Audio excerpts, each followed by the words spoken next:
Get my 6. What's up, everybody? Welcome back to the most awesomest homesteading channel on the entire planet that has absolutely nothing whatsoever to do with homesteading. Homesteading off the grid. No, it's not a green screen backdrop, and I'm not really leaning. I'm on a slant. I'm on the side of a hill. Look, real leaves. Here's what's going on.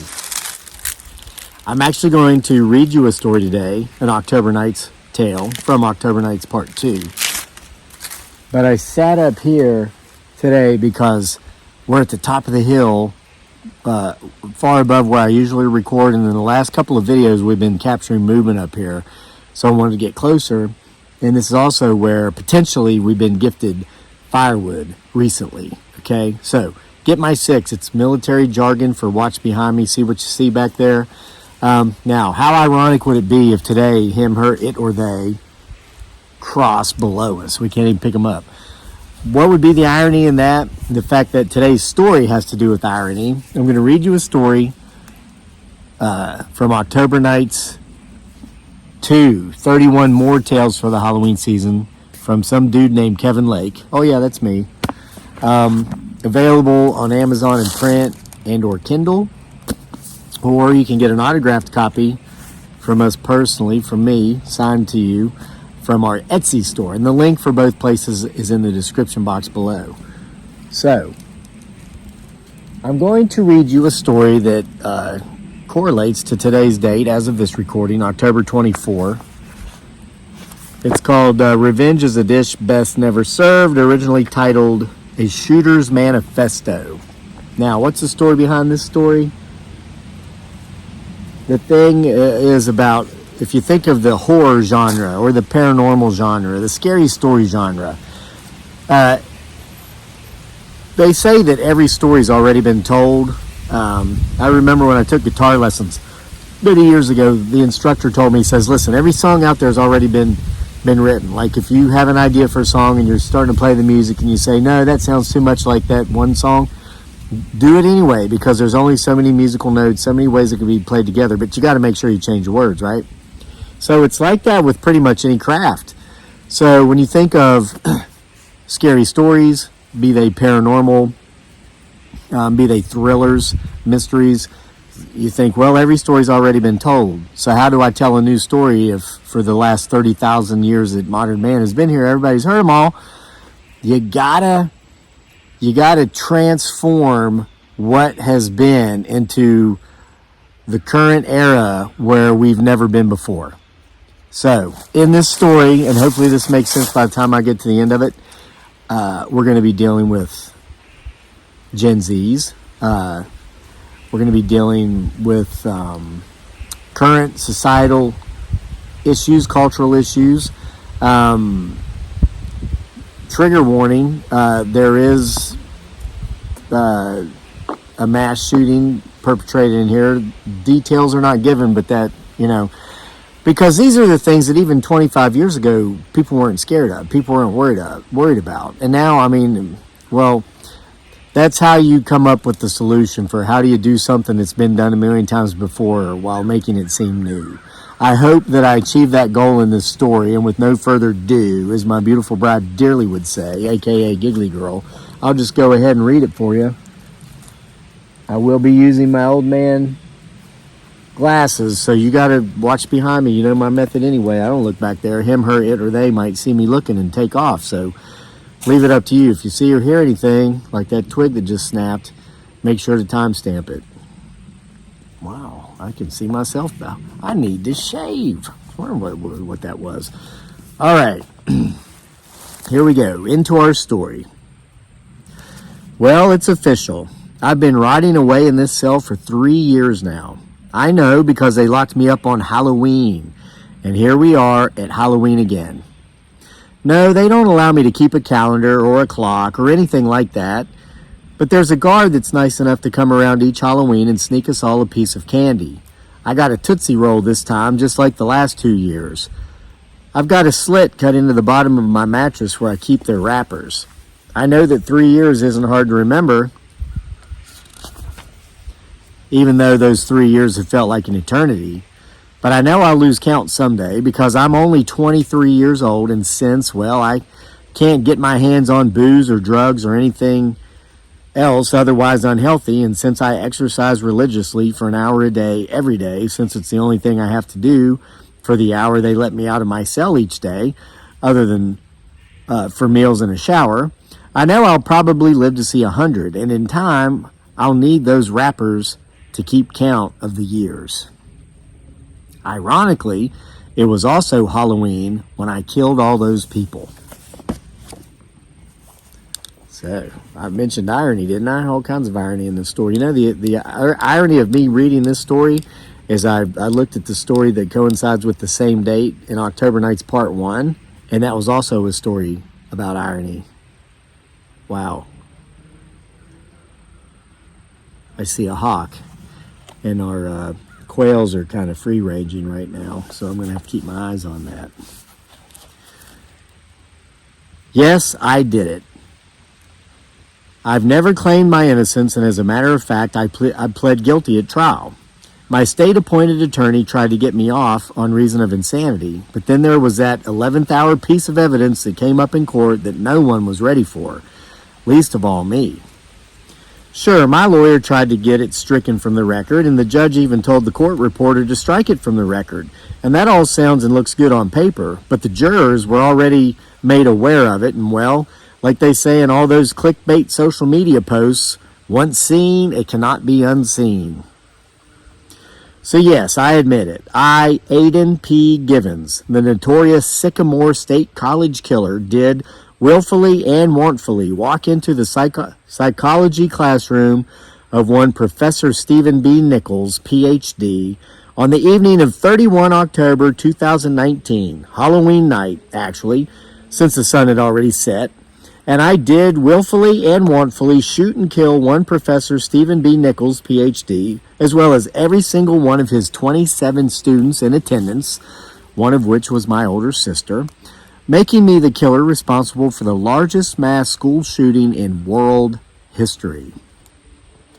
Only after, of course, having stopped by my mom's house and killing her first. Why did I do it? Did I do it to be notorious? Absolutely not. And sure, I guess you could say I'm merely a product of my generation gone nightmare. I'll get into that in a bit, but that's not the reason either. You could say I was angry and that I had an axe to grind and I was out for revenge and that I was going to make everyone pay, even people who had nothing to do with the reasons I was out for revenge. Sure, that's all part of it, but that's not the primary reason. You could even blame the guns I used, but hell, there's no need for that. The mainstream media and every single member of a particular political party already covered all that. But I can tell you, it wasn't the fault of the guns I used. I did it because I thought, oh hell, why not? What do I have to lose? And at the time, I really had nothing to lose. I was literally a dead man walking. But then in court, when that piece of 11th hour evidence came out, I realized I had the next 70 to 80 years to lose, and well, here I am losing them. Okay, look, I'll start at the beginning. I guess you could say I've never been one to be in possession of much drive. I've always been what you might call incorrigible, unable to be motivated.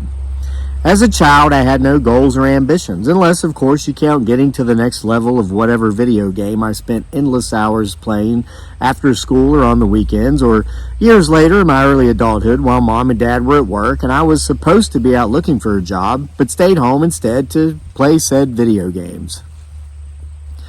Like I said in the beginning, I'm kind of a product of my generation, Generation Z, and no one seemed to mind until I hit that magic age of 18. All of a sudden, my very parents who'd made life so easy for me expected me to just get up and go to college or go out and get a job if I didn't want to go to college. And it didn't help that I had an older sister who did both. That bitch was always showing off, finishing third in her class and making the all-state girls basketball team her senior year when she led the team to the state finals. The only silver lining on that black cloud for me was the fact that they lost in overtime, and I got to watch the self-centered, overachieving bitch cry the whole ride home. I would have liked to say that the big loss in the state finals basketball game took the wind out of my sister's sails, but no, it didn't. The following year, she had gone off to Sycamore State College on a full scholarship, I'll point out, not athletic, but academic, and getting nothing but A's, not just in the first semester, but in her entire first year. And then the year after that, and the year after that. Anyway, Dad didn't say too much a year after I graduated from high school and didn't go off to college, because Mom had pretty much henpecked him into place, at least in regard to me, my whole life. Yeah, I guess you could say I was Mom's favorite, but isn't that usually the case? Girls are always Daddy's little girls, and boys, well, I don't want to call myself a mama's boy, but if the shoe fits. The problems at home started, I guess, when I wouldn't go out and get a job. Dad kept his mouth shut, as he knew he needed to do for the sake of keeping the peace with Mom for a while, but sometime after Christmas of that first year of me being home after high school, he started saying stuff. Not to me at first. Oh, he knew better than that. Mom would have thrown him out. But I could hear them talking downstairs while I was up in my room playing video games on one browser and watching porn on another. It's getting embarrassing, Dad would say to Mom. I mean, the guys at work are always like, so what about Aiden? He working yet? Planning on going to college next fall? I mean, what am I supposed to tell them? Gee, Tom, Mom would say, and not nearly as softly as Dad had spoken, you could tell them to mind their own effing business. And the whole F word is in this book. Parental discretion advised. I mean, it's for adults. There's some bad words in it. Not in part 1. October Nights part 1, that's like PG. Not this one, not part 2, so be aware. You see, Mom was always in my corner. At least she always had been. That's why she had to be the first one to go there in the end. But I don't want to rush the story. As time went on and I stayed home, unemployed and definitely not college bound, things got worse between Mom and Dad finally walked out. He still paid the bills, or at least his part of them. I guess my parents had always kept separate bank accounts because Mom had always been a strong, independent woman, but Dad just couldn't take it anymore. I guess I was too much of an embarrassment for him, and he got tired of Mom's enabling me, as he always put it, so he finally left, but whatever. That had nothing to do with me. I didn't have to leave. But things changed when the divorce was final, about a year after that. I guess Dad's lawyer was better than Mom's, and it was decided in divorce court that Dad would not have to pay alimony, even though his income was considerably higher than Mom's. And since my sister and I were already grown, there would be no child support. But if you think this all sucked for Mom, let me tell you, it sucked even more for me. Because after about 2 months of Mom living on her own, well, and with me up in my room playing video games and watching porn, and being completely financially responsible for everything, she started coming down on me about doing something with my life. Like I said, the way I'd lived my life was just fine until all of a sudden I'm a grown-up. I mean, how can parents just throw these expectations on their children like this from out of nowhere? Mom, I told her, just go find some guy to date and then get remarried. Replace Dad's income. That's what all your friends have done. Look at your friend Linda, who lives just down the road. She hates her new husband, and she doesn't even try to hide it. She's always looking for places to go and things to do just to get away from him. But he contributes financially, so she stays married to him. Why don't you just do the same thing? Because nobody wants to date a woman who has a grown-ass man-child living upstairs, playing video games and watching porn all hours of the night and sleeping all hours of the day, she said, and I could hardly believe the words that had come from her mouth. She'd never spoken to me like that before. To speed this story up, she ended up giving me an ultimatum. She said I either needed to get a job or go to college. Hell, I figured college was easier than working. That's why all those deadbeat Gen Xers from her generation stayed in college and got all those advanced degrees, most of whom who have never used them, just so they could put off having to join the workforce for as long as possible. So college it would be for me. And since Sycamore State was local, I figured I'd just go there. Mom filled out the application online for me. I wasn't going to put forth the effort to do it. I was quickly accepted. Being a straight C student in high school had paid off after all. And the following fall, I started college. Mom was so proud of me for taking initiative, as she called it. I chose not to point out that she had forced initiative upon me. She even went with me 3 weeks before the semester started in order to meet my advisor and set up my classes. And that's the first time I met that son of a bitch, Professor Stephen B. Nichols, Ph.D. Dr. Nichols was the dean of the psychology department at Sycamore State. I wasn't majoring in psychology or even taking a single class in psychology. I was leaning toward education, so if I actually did end up getting a degree and using it, I'd get 3 months off in the summer and a lot of really long breaks during the rest of the year. But as dumb luck and nothing else would have it, he and Mom really hit it off. I mean, like, literally. Dr. Nichols was about Mom's age, 50, and he was what all the little whores from my generation would call daddy. That means even though he was old, he was hot. And damn it, Mom didn't even as much as try to hide the fact that she was interested in him. The appointment was only supposed to last 45 minutes, but after an hour had already gone by, we still had not even started filling out my class schedule because Mom and Dr. Nichols wouldn't stop talking to each other like they were on a first date. Hell, as it turns out, that's exactly what it was, because when we finally had to end our session because the next student had arrived for their appointment and was waiting not so patiently in the hall, Mom asked Dr. Nichols if he'd like to come to our place that evening for dinner, during which time we could arrange my schedule. Of course, the old perv said yes, and well, that night, that's what happened. Daddy Dr. Nichols came to our place, and he'd already organized my schedule, by the way, and he handed it to me the minute he walked in the door, treating me from that moment on like an afterthought. And then we all had dinner, and the whole time he and Mom acted like I wasn't even there. Oh, hell, I thought. Maybe she'll take my advice and hook up with the guy, and I'll be able to drop out of this stupid college thing after a semester or so anyway. To speed things up for you again, since I'm the one with all the time and you're probably not, that's exactly what happened. Well, at least the first part. Dr. Nichols started banging my mom that very first night he'd come to dinner. At first, I thought I'd forgotten to mute my computer while I was watching porn, but when I checked it and saw that I had indeed muted it, that's when I realized what was going on down the hall. And they were on each other like a couple of people my age from that point on.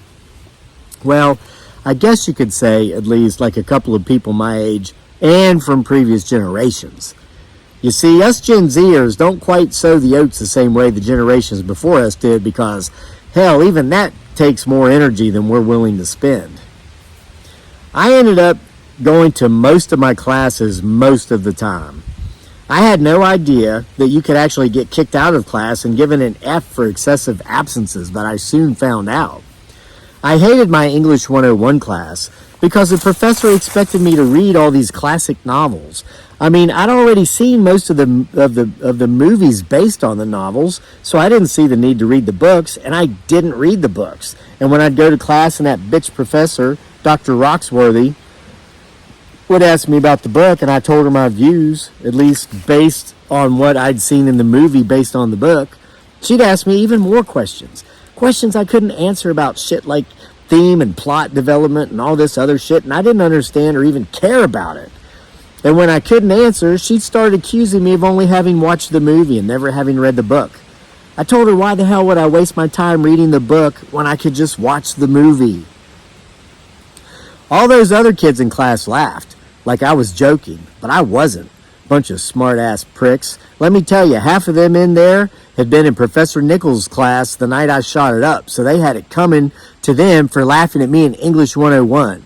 I wish Dr. Roxworthy would have been in that class that night, giving Dr. Nichols some kind of message or something. I would have gotten her too. Oh well. Anyway, I stopped going to that class except for on test day, and I'd actually passed the test because I'd seen the movies. And I guess the movies had been close enough to the books that I actually knew most of the information for the test, and that bitch couldn't stand it. So she kicked me out for excessive absences and handed me an F. Well, I wasn't going to stand for that. I went straight to Dr. Nichols' office and told him to fix it. He gave me some line about how it was out of his control. Bullshit, I told him. You're the dean of a freaking department at this college.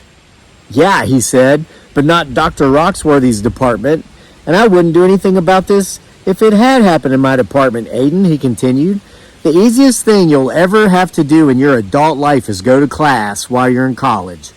Let me tell you, when you graduate and get out into the real world, you'll look back and see. You'll wish the real world was as easy as college. That son of a bitch. Here he was, laying the pipe to my mother, and yet claiming he couldn't do anything about that bitch English 101 teacher giving me a damn F for skipping class. Let's just say his name was very quickly moving its way up my list. It had made its way onto the list by laying said pipe to said mother in the first place, but what he did next, without question, put it at the top of the list. Well, just below Mom's. Aiden, Mom said one morning when I'd come downstairs after waking up somewhere around 2 in the afternoon. I'd just woken up because I'd been up all night playing Call of Mission. I was really killing it in the game, and no way was I going to stop with the run I was having. Yeah, I said, making my way past her and Dr. Nichols, both of whom were sitting on the couch. They'd just finished a late lunch, I guess. Early breakfast, if you ask me. There was a fire in the fireplace and the Christmas tree was lit up. It was sometime between Christmas and New Year. We were in between semesters. You need to sit down and listen, Dr. Nichols said, raising his voice so I could hear him while I was pissing in the downstairs bathroom off from the kitchen. Great, I thought. Another lecture about how I'm supposed to raise the lid, yada dada. But I was wrong. Way wrong. Your mother and I are getting married, Dr. Nichols said, after I'd gone into the living room and taken a seat. What? I said, incredulous. Isn't it great, Aiden? Mom said, and she looked at me in a way that I could tell she was hoping I'd keep my mouth shut about the advice I'd given her about remarrying to replace the second income she'd lost when Dad had left her. Sure, I'd told her to do it, but I didn't think she'd actually do it. I mean, how could she place some random dude above me? Another thing, Dr. Nichols said, you're not college material. It's best you don't waste your time or any more of your mother's money going back this spring. But I've already got my classes lined up, I said. And who the F, I won't say that one, who the F, but it is in here, so be prepared. Are you to say anything about what my mom does with her money? My future husband, Mom said, jumping in and sounding like she had a set of balls. I'd not heard her use that tone of voice since she used it on Dad, and she'd never used it on me. Well, except that one time she'd give me that ultimatum that got us all here in the first place. Another thing, Dr. Nichols said, since you won't be attending college, you need to get a job, and you need to get your own place to stay. No more freeloading. Who in the actual, letter F, do you think you are? I said, and I jumped to my feet like I was actually going to do something. But then Dr. Nichols stood, and, well, I guess I left out the part about him being a former Army Ranger who'd served twice in Iraq and once in Afghanistan. So, yeah, I set the letter F back down. What I'm trying to say, Mike, I said. Mike was Dr. Nichols' first name, and he'd always insisted I called him that, but I saw no need to do so until now. Now that I viewed doing so as maybe giving me a bit of leverage, is that you've got to understand, my mother and I have this really codependent thing going on between us. I mean, she has enabled me to get to this point. I have never been a codependent or an enabler, Mom said. I've been a sucker. Then she turned toward Dr. Nichols and she said, did I say that right, honey? Yes, dear. You said it exactly right, he said. And that's when I knew he'd told her to say that shit. I won't bore you with the drama that went down after all that. I'll just tell you what I did about it. And, well, you'll understand why I did what I did and why I'm here celebrating my third straight Halloween in prison. I asked my sister if I could live with her, but that was a no-go. She and her live-in boyfriend said they didn't need a dependent going into their final semester of college. She said they already had plans for graduate school and they were not going to allow me to letter F those plans up. Like I explained earlier, she was nothing but an overachieving, self-centered bitch. Pardon me a second. I've got some loose strands of hair blowing in my face and they were making my face itch. I'm a bit parched. You guys seen anything up here? Timestamp it if you are.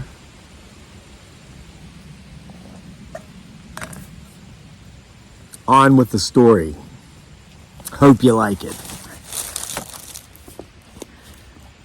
I knew not to even ask Dad if I could stay with him. He'd always tried to turn me into what he calls a real man, but Mom always stopped him.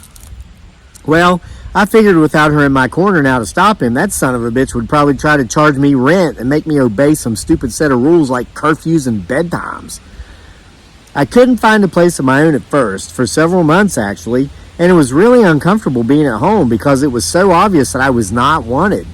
And it was not so much that I couldn't find my own place because I didn't have references. I mean, all the landlords and apartment managers I talked to were willing to take my age and the fact that I'd never lived away from home into consideration. But the fact that I didn't have a permanent job was what hurt me. So yeah, I finally went out and got one. I'd tempt here and there for the sake of keeping Mike and Mom off my back to a degree and hoping they'd change their mind about this job nonsense, but they didn't. So I finally buckled down and got something permanent in order to secure my own adobe. Who would have thought there was so much of this adulting bullshit? Anyway, I ended up taking a job as a coal miner down at the local Shaft 66. Oh, I knew mining was hard work, but I had no plans of keeping the job for long. You see, I knew that once Mom saw what a hard, dangerous, life-threatening job I'd gone out and gotten, she'd come to my rescue. Why, she'd kick that overeducated grunt out of our house and invite me back in. Strangely, though, after starting my job, I was finding that I actually liked the job and that I enjoyed the physical aspects of it. I'd never excelled in sports. I mean, I played several when I was a little kid, sure. Dad made me. But I wasn't very good because I didn't want to do all the hard work involved with getting better. But since I had no option as a coal miner, I mean, it was either do the job or get fired, I had to do it. I couldn't risk getting fired until I'd been there long enough for Mom to feel sorry for me and come to rescue me. Even more strange, after the first month, when I started getting stronger and gaining endurance, I liked the way it made me feel. But then came my physical. I was supposed to have taken the physical before my first day of work, but the foreman thought that since I was so young and seemingly healthy, there was no risk to my health, and that there was no risk of injury as long as I followed the company's well-explained safety regulations. I wouldn't actually take the physical until after I'd already been working in the mines for that first full month. I went in for the physical one day and then right back to work afterward, but the next day when I went to work, the foreman pulled me into his office before I could clock in. I hate to be the one to tell you this, he told me, and I ain't never seen anything like this in all my days of mining, but then he trailed off. What is it, boss? I asked. Well, he said, I guess it happens. I mean, you're that 1 in 1 million it's happening to, and well, I feel bad as all get out, but, and then he trailed off again. Just say it, I told him. Your lungs are all ate up with the black lung, he said, just like that. What? I said, how in the hell can I have black lung? I'm 19 years old and I've been working here for a month. That makes no sense. It's due to the cancer, a man I didn't know said as he walked into the room to join us. I'd seen him during my physical the day before, but I'd not spoken to him. Turns out he was actually a doctor. A lab tech in training or something like that. Some girl my age had actually given me my physical. What cancer? I said. And at that point, I sat down. It was starting to feel as if the room were spinning. Are you a smoker? The doctor asked. Do vape pipes count? I said. We don't know yet, the doctor said. Probably won't for another 10 years. Those things are still so new and all. But I'm afraid you may end up being one of the early, unknowing guinea pigs. How often do you vape? I don't know, I said. I mean, every day, but I don't know how many hits I take. I usually do it to stay up late in order to play video games longer. Excuse me. Shit, son, the doctor said. He was an old country doctor, and I guess they say stuff like shit, son. I'm afraid your lungs are all ate up with cancer and black lung. If I were a betting man, I'd say you got less than 6 months to live. Well, that hit me really hard. I mean, literally.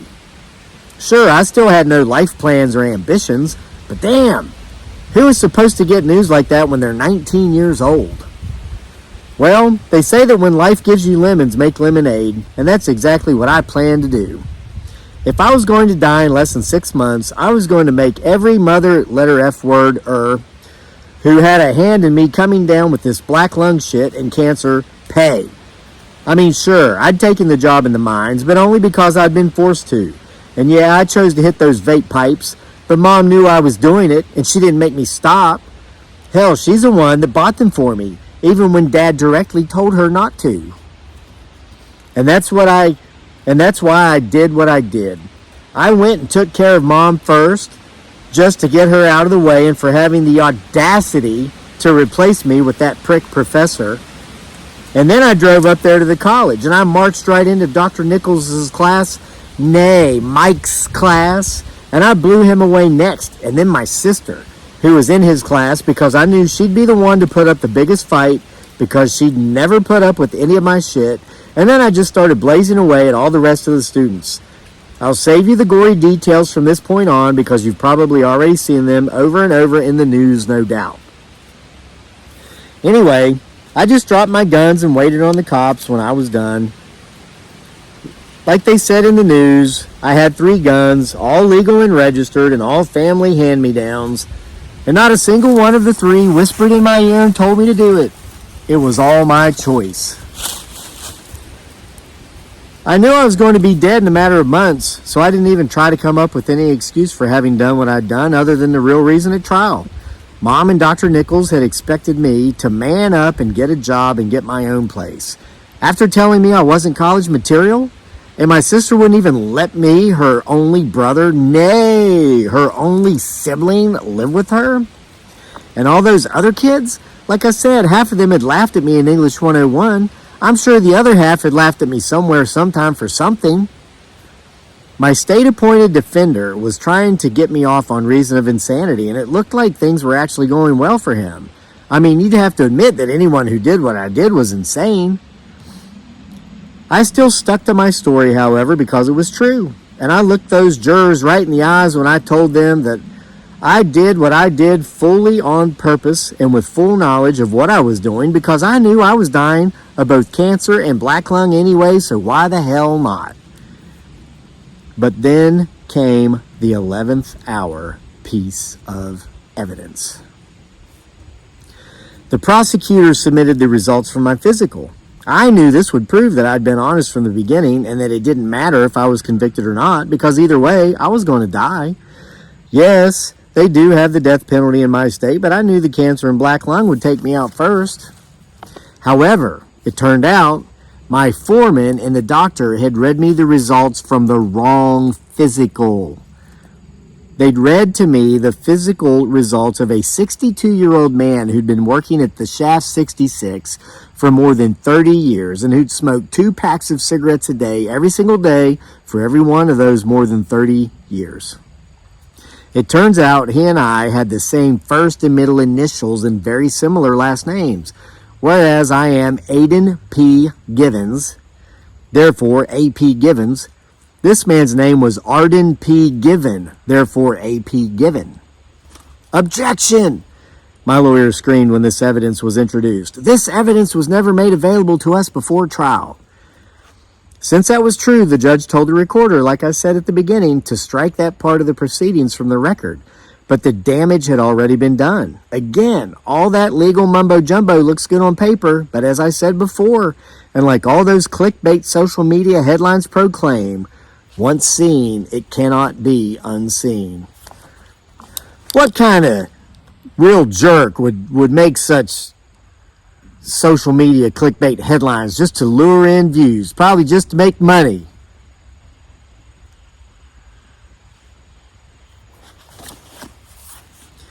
The jurors had the facts, and now they no longer viewed me as insane. They viewed me as a spoiled little rotten mama's boy who didn't want to work for a living and who had gone out and killed a couple of people who had expected me to work for a living, as well as a bunch of innocent people who had nothing to do with it at all. It turns out the mix-up of the physical's finding was a result of human error. The lab tech, or whatever their position was, who delivered the results in error was, you guessed it, a non-attention to detail paying Gen Zer. The girl who'd carried out my physical rather than the doctor because she was in training is the one to blame.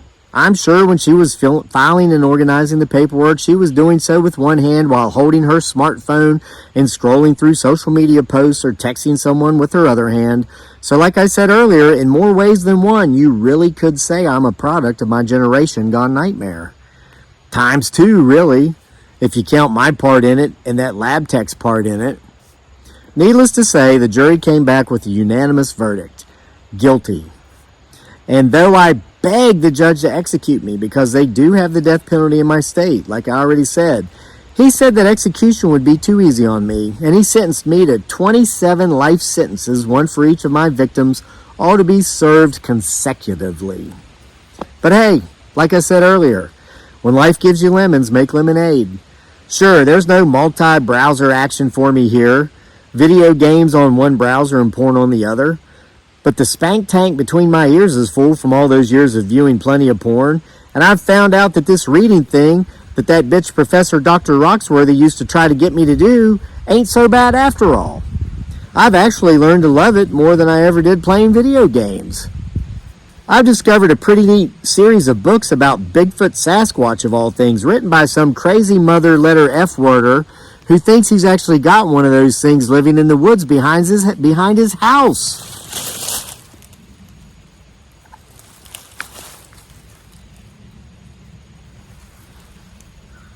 What letter F's this guy talking about?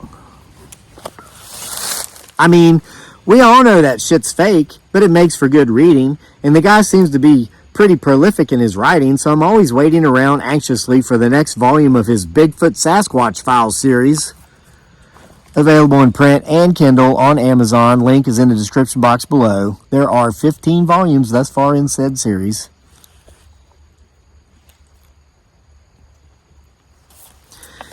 And hey, at least I never have to worry about working. Most prisoners have some kind of job here, but the judge thought that would be too good for me too, so as part of my sentence, I'm not allowed to have a prison job. Ha! That judge thought he was so high and mighty and smart. Turns out he was just another sucker like my mom was for all those years. Besides, the food in here is free and there's no rent, so I don't need no damn prison job. I'll admit though, each time that guard comes around and gives me my Halloween treat, and I start thinking about time, I do get a little down because I have so much time to go. So if I could give any advice to any of my fellow Gen Zers out there, it wouldn't have anything to do with getting jobs and whatnot. No way, letter F, that shit forever. It would be this. I know you've probably heard that revenge is a dish best served cold. Well, maybe not if you're part of Gen Z. I'd actually never heard this until coming here and reading all these books, but I know this saying now. It was coined originally by a French author named Eugene Sue, by the way, and boy, wouldn't Dr. Roxworthy be proud. Anyway, after my experience, my advice would be that revenge is a dish best never served. Oh, and by the way, whether you're a Gen Zer or not, happy Halloween. The end. So, if you enjoyed that story, October 24th, there's 31 of them in here. A lengthy short story for every night of October, and there's a volume 1. Again, volume 1's rated probably PG. Volume 2 is probably whatever that 17 thing is, like N17. I don't know. It's like above PG-13, but less than R. Except that one story in here is rated R. Okay, it's for adults. Hope you liked it. If you saw anything back there, make sure you go back and timestamp it so others can see as well. I hope you're enjoying your fall as much as my family and I are. Having a great time. Thanks for being here at the greatest homesteading channel on the planet that has nothing to do with homesteading whatsoever. Homesteading Off the Grid. See you for more next time.